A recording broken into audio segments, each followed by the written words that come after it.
খবরদার কেউ ভিডিওটি উপরে ধাক্কা দিবেন না, দেখবেন আপনার কপাল খুলে যাবে। আজকে পড়া লাগবে না, শুধু আপনি শুনবেন, কারণ আমি সৈশুদ্ধ করে সূরা ইখলাস 3 বার পাঠ করব, আর আপনি শুনলেই আপনার আমল নামে 1 খতম কোরআনের সওয়াব উঠে যাবে।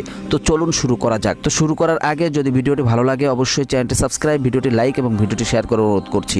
তো চলুন শুনে আসি 3 বার। বিসমিল্লাহির রহমানির রহিম।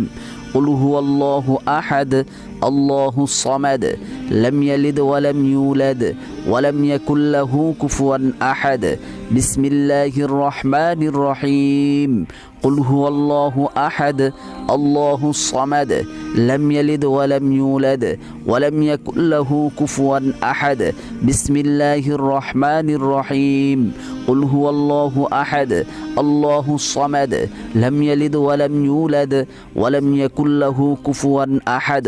যারা শুনেছেন তাদের আমলনামায় 1 খতম কোরআনের সওয়াব উঠে গিয়েছে।